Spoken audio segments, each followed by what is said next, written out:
1. I have worked in IT at universities most of my career. Several years ago, I transferred to a new university to try something new. I immediately regretted it, for several reasons. 1. The entire department was under review from HR for low morale. A survey was sent to the staff to gauge morale.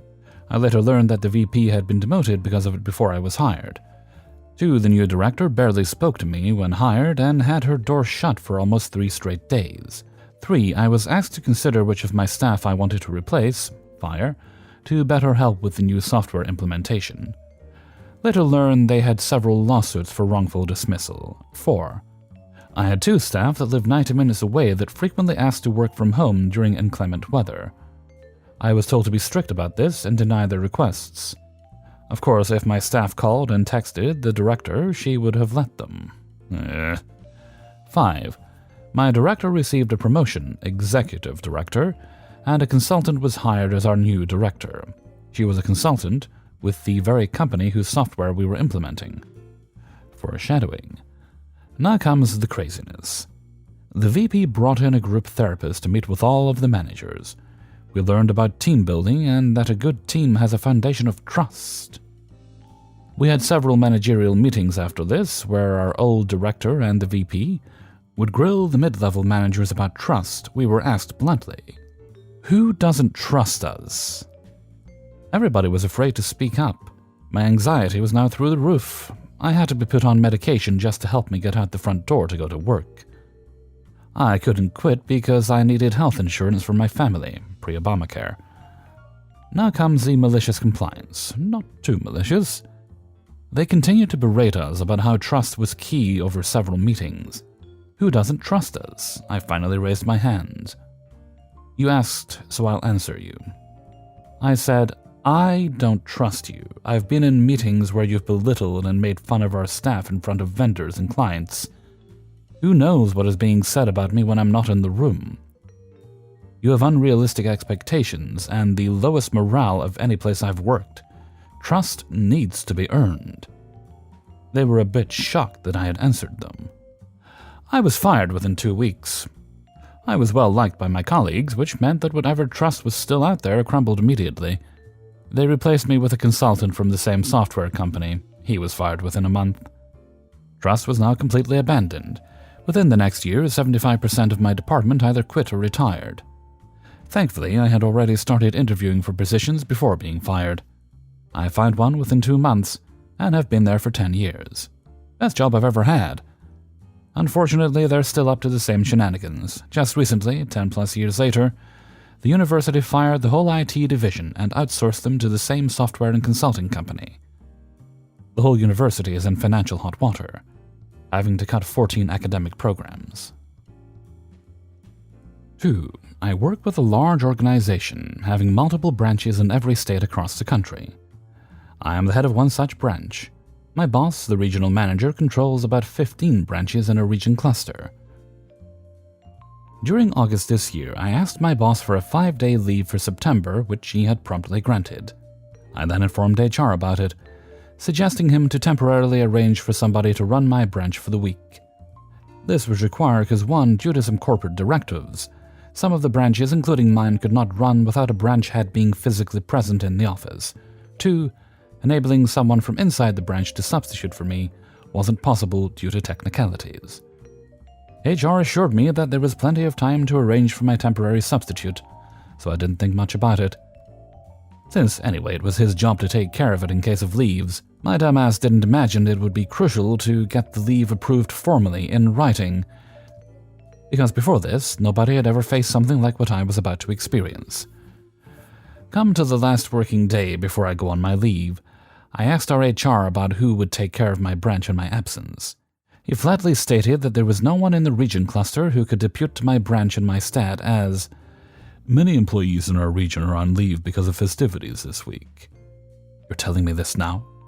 Anyway, I fail to understand how that is my problem, given that my leave was already granted a month ago. Have a discussion with the RM, my boss. I called him up. Apparently, the HR had already had a talk with him regarding this matter before I even called him. How could you tend to go on leave during this time when we're already under so much pressure due to the sudden staff shortage? On top of that, our company's audit is due next month. But you had already approved my leave 1 month ago. No, I'm sure I must have said that I would think about it. Absolutely not. I wouldn't have booked my tickets and planned my travel to my hometown to see my parents, if you hadn't confirmed the leave. This went to and fro for a while, and I was exasperated from this argument. By the end, I felt really humiliated that I had to almost beg for a leave. Fine, I won't go. At that point, I arguably felt my dignity was more important than a few days off. Huh? Okay. He was at a loss for words at my sudden giving up. So my leave stood cancelled, my tickets had to be cancelled, money wasted, and I was left utterly exhausted of this bullshit. A few days later, we got a notification for the yearly interstate staff soccer tournament being arranged by corporate. If selected, I'd be playing for my state, and the tournament, from selections till the final, would go on for a month. Soccer happens to be one of my favorite sports, so guess who just applied and got selected in the state team? Now here's the funny thing about sports and activities that are arranged by your company's corporate center. The top management takes these seasonal events very seriously. If you are a participating employee, nothing or nobody on this planet could make you rather go back to sit in your chair and mind your job instead of participating. So as it appeared, although not on a leave per se, but I was all set to go on a month-long tour across the country playing soccer without having to worry about managing a branch and getting paid in the process. Even irrespective of my leave fiasco, this was a damn good thing to get involved in. As some of you might be curious, yes, extravagant events like these are not unheard of in big Fortune 500 companies. My organization is such a company, and it beats my logic that they can spare so many employees a month for fun, yet there are some regions that are plagued with staff scarcity. My boss's office was eventually informed about my participation in the event and was advised to excuse the participant from his duties till the tournament was over. The day before leaving, I drove down to the RM's office to formally inform him, from my end, about me competing in the event and my ensuing month-long absence that is to be expected. He looked expressionless and just feebly asked me, "Why did you really participate?" Well, you see, had I happened to be at my hometown on a short leave this week, I wouldn't have been able to participate in the tournament at all, or even try for the selections. Sad I couldn't go on that leave. The defeated look on his face was priceless. As a bonus, one of the matches hosted was at my hometown. 3. I started dating a girl about 7 years ago. When we met, she was getting up on her feet and trying to find her way in life. I let my imagination take over and started envisioning her potential and what kind of life we would have together. I had never had the feeling of disarmed, punch-drunk love that I had for her, and that probably clouded my judgment. Throughout our time together, she would reach out and ask for money for things, repairing a car, paying a bill, etc. We were getting closer the longer we dated, and I would always help her, assuming that I was making an investment in both of our lives by helping her through a period of instability. In all, I probably gave her about $15,000. After about 4 years of this, I finally popped the question. She accepted, and we were married after a brief engagement. About 6 months into our marriage, she told me she had been having car trouble and mentioned she needed about $2,000 for the repair. This struck me as a bit odd. By that time, I was more familiar with her vehicle and knew her explanation for what the issue was didn't make sense. One evening after she went to sleep, I went and had a look at the part of the car that she said was faulty. No issue. This set off alarms. I grabbed my phone and, on a hunch, typed in the amount she had asked for, and it returned a text message with a guy that she had previously dated. Apparently, he had reached out and asked for help repairing his car, and lo and behold, he had asked for the same amount she had requested from me. My stomach turned as the thought entered my mind that maybe I had subsidized other of this guy's expenses across the time I had dated my wife. As I read through the messages further, I realized that this guy was the Lester Diamond to my Sam Rothstein, and I'd been played like a fool. Look up that reference if you're not familiar. I spent my entire relationship as a proxy sugar daddy. I thought on this for a few weeks and tried to figure out what to do next. These sacrifices were not insignificant to me. I had been working as a surgical resident for much of our courtship, making very little money and working long hours to form a strong, solid foundation for our future. This was devastating, and I realized that I couldn't reconcile the situation. Once I had cooled down, I waited for an evening my wife went to bed early, and I got into her phone. I caught up on the most recent messages she and her paramour had sent one another. Then I initiated a conversation with him. I posed as her and told him she'd been drinking, she is a recovering alcoholic, and that she needed to get some things off her chest. I didn't go overboard, but I did send messages to the effect that she was not over him and that her affections had grown since marrying me. I all but teed him up to move in for a relationship with her. I then abruptly ended the chat and asked that we not talk about the conversation again in order to avoid furthering her relapse, but that we both keep in mind that we had spoken about it and see if we could make a life together work. I then deleted the text from her phone and hoped the two would proceed forward together. They did. I kept an eye on the text for the next few months and progressively saw things heat up between them until it looked like she was committed to leaving me.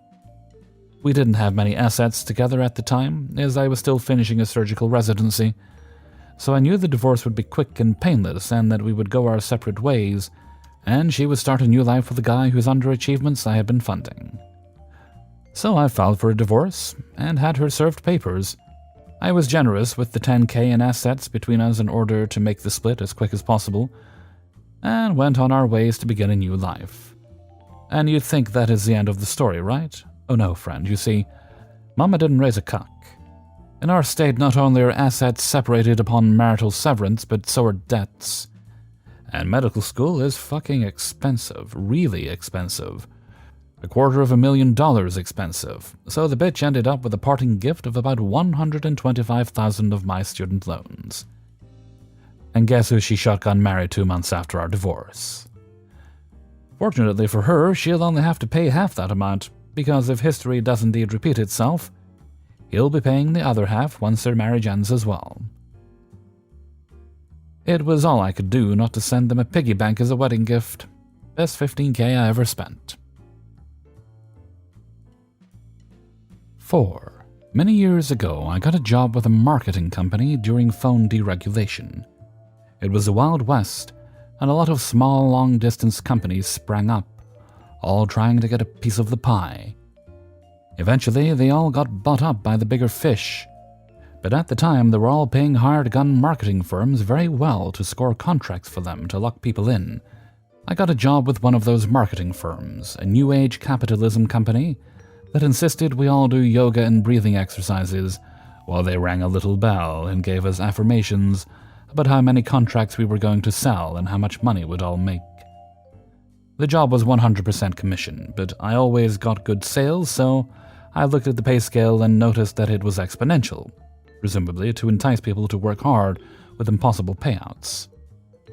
We were allowed to work as many or as few hours as we wanted, with the payout based on your weekly sales numbers. I decided I would give it a shot for 1 week to see how much I could realistically make before deciding whether I was willing to put up with the tasteless vegan snacks and mandatory voluntary yoga regime. For the next week, I pushed myself as hard as I could.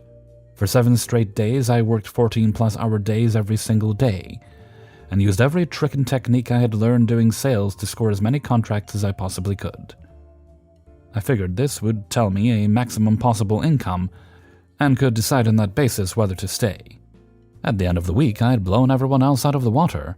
In fact, I had not just gotten more contracts than anyone else there had ever seen in a week, I had gotten more than any of them had seen in a month. Because of the exponential scale, I realized that I was making absolutely ridiculous amounts of money, $10,000 plus a week.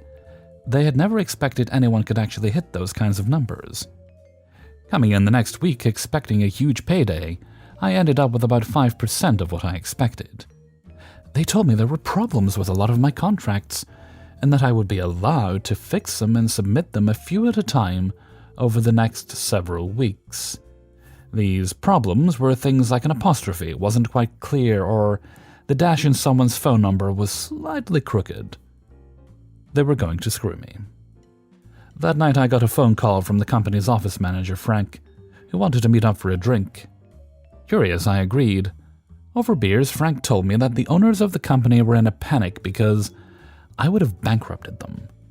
He said they spread out all my contracts on the floor of the office, then they crawled over them, inspecting each one and trying to figure out if I was committing some kind of fraud. When they comprehended that all my contracts were legit, they decided they had no choice but to screw me over. Frank told me he realized at that point if they would screw me, they'd screw him too, and besides, he was tired of doing yoga. He asked me if I would be interested in going into business with him, and go head-to-head with his bosses. I thought it sounded intriguing, but I asked him how he thought we could compete. Frank explained that he found out they didn't actually have the contract for our city. They were acting as independent contractors for another company, who had the contract to market the service in an entirely different city. They were poaching here, because the person who did have the contract wasn't actively using it. We put together a pitch and approached the guy with the real contract, Joe, and told him about the people poaching his turf. We agreed that we'd split with him, we'd take the upfront money for each contract, and he'd get the back-end money down the road. It was a good deal for everyone, so Joe contacted the phone company and had them threaten the poachers with a big lawsuit if they didn't stop. A week later, Frank and I strolled into the offices of our old employer. Most of the furniture and all the yoga mats were gone, and there was just a table, a couple of filing cabinets, and a file box with the final pay envelopes for everyone. I made a show of counting my money to make sure it was all there, and the two owners, a husband and wife, told Frank and I bitterly that they'd had to take cash advances on their credit cards for this money, and asked me if I felt guilty for destroying their lives. I smiled and said, nope, and left. Our marketing company made us a lot of money over the year until the company got bought up by Sprint, and the gravy train ended. 5. This is one of my favorite stories about working retail, in which I got revenge on a customer who treated me like garbage. I used to work as a head cashier at a popular book chain in the mid to late aughts. We would have celebrities do book signings here every so often, and for the most part, they were all right. Ozzy was phenomenal. He stayed at least 2 hours to make sure everyone who showed up got their book signed. Didn't take a break, and even took photos with us afterwards. And Jack Hanna not only brought animals, but was great at interacting with the kids who showed up, and refused to leave until everyone who wanted a signature got one. But of course, there had to be at least one bad event. I don't know if I'd get in trouble for listing who it was, so I'll just say it was a right-wing commentator known for his meme-worthy aggression, and that he was signing copies of his memoir in 2010.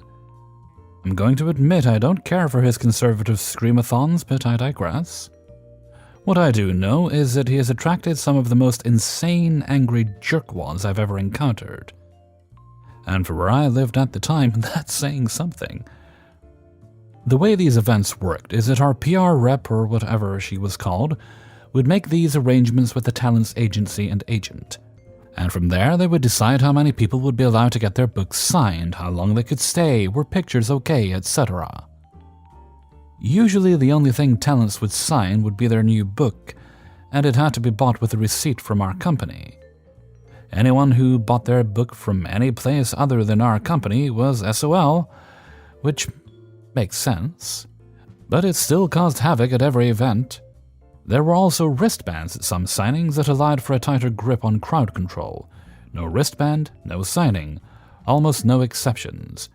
Kids under 10 or so that were attending with a band-wearing adult were okay. This also caused a lot of emotional screaming and rants, and again, at this particular signing, it was the worst. Almost nobody had bothered to check details on our website or call the store, and unfortunately, the media was also partly to blame. They didn't ask the store if there were any restrictions and basically just announced his visit, with the implication people would just waltz in with no problem. So of course, it ended up being a total nightmare.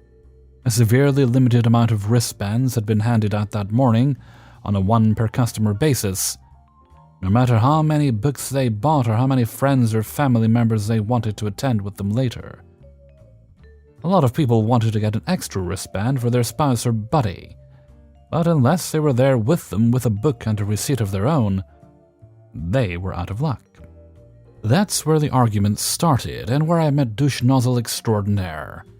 He wasn't the worst customer I've ever had, but he was bad enough, worse than the elderly couple who screamed at me after they drove in from about 7 hours away to get into this event and were refused wristbands. None were left, despite having bought their books at the company store where they live. Their receipts said they had. I felt badly for them, but to be honest, that feeling diminished rather quickly as they kept their shrieking up while I processed their return. After a few hours of harassment and verbal abuse from belligerent customers and dissatisfied schmucks, I was already exhausted, and the event was due to start in less than 15 minutes. A guy came up to the register begging for a wristband, but I told him politely that I didn't have any.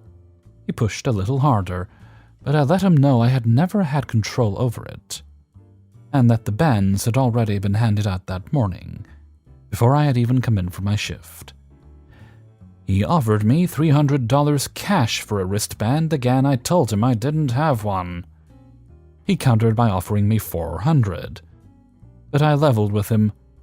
If I had a wristband to sell you, I absolutely would, in a heartbeat. This is true. I knew where I could do it off camera, and $400 was more than a whole week's paycheck for me at the time. Unfortunately, sir, I truly don't have any. I'm very sorry. He accepted it but said he was going to ask other customers in the parking lot if they would sell theirs to him. I shrugged and let it go.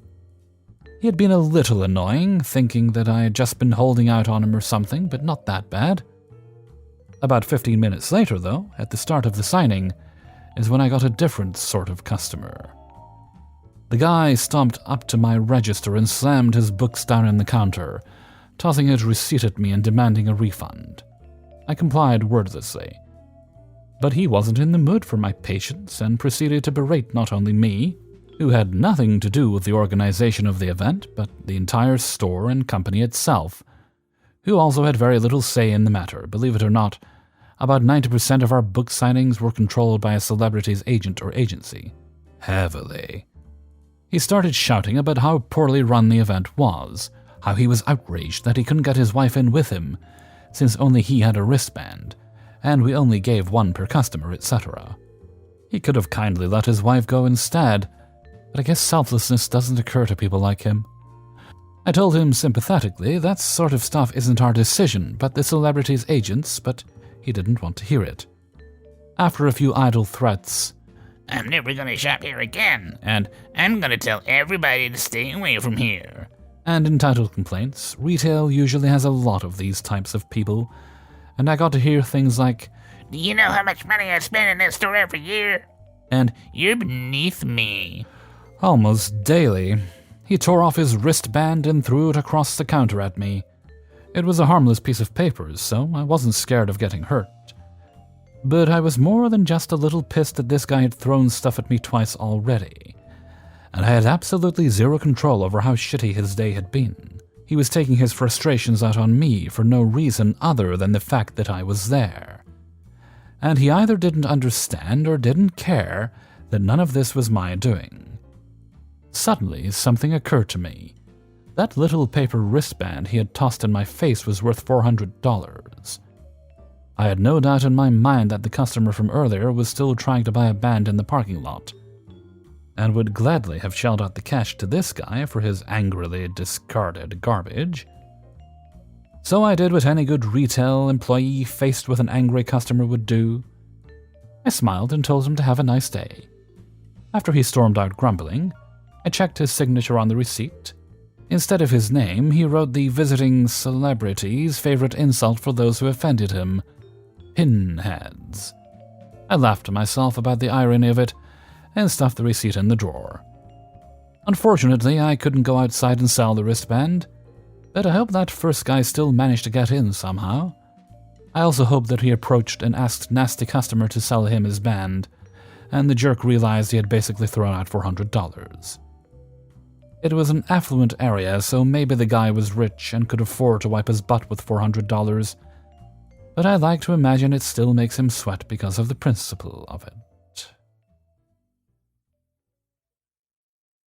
Hey everybody, Hellfreezer here, and thank you very much for listening to Revenge is Ice Cream, episode 190. And thank you very much to everybody who allowed me to use their stories in this video. If you could please very kindly press that like button and share the video around with friends and family members, I would appreciate it. Also, if you'd like to support the channel, then please do head along to the Hellfreezer Patreon, where you can pledge any amount you want on a monthly basis if you care to do so. Or if you'd like to, you can also buy Hellfreezer merch. You got some pretty cool things in there. And for those of you who have done so already, thank you very much. I hope you enjoyed your merchandise and you help keep the lights on around here. Lights are good. They help me see what I'm doing. Okie doke. I don't think we've got any birthday shoutouts today or any others. If you do have one, feel free to send it along to kingofthecities@gmail.com. That's kingofthecities@gmail.com. And just to clear it up, because sometimes people do ask, they're free. They always will be. It's something I like to do for my community. It makes me happy, makes you guys happy, and then it's kind of a circle of happiness. I think Elton John wrote a song about it or something. One thing I want to do a shout out for is an advertisement for like a business, because for that, you got to pay me, and you can if you'd like to. And political things, because... yeah, indeed. Okay, let's see. With that, we're going to move right along to Hellfreezer's question of the day. And today's question is... songs you love that you only got what they meant years later. Doesn't have to be a naughty thing, but like, I really like the song Yamo Be There, right? Yamo be there, up and over, Yamo be there. And like all songs, even favorites, you might not listen to them for years. Then one day you're thinking, oh yeah, I used to like that, so you'll put it on. And you remember why you enjoyed it. But it suddenly clicks. Oh right, it's literally just, it's about God. That's what it's about. And I'm an atheist, but it's still a favorite of mine. So what are some of yours that you suddenly had those, oh yeah, moments with? That's what that means. That makes perfect sense. Pop your answers in a comment below for me, please, and I'll look forward to reading them. Thank you very much. Okay, with that, I'm going to head off for now. So until next time, thank you very much for listening, and take very good care of yourselves.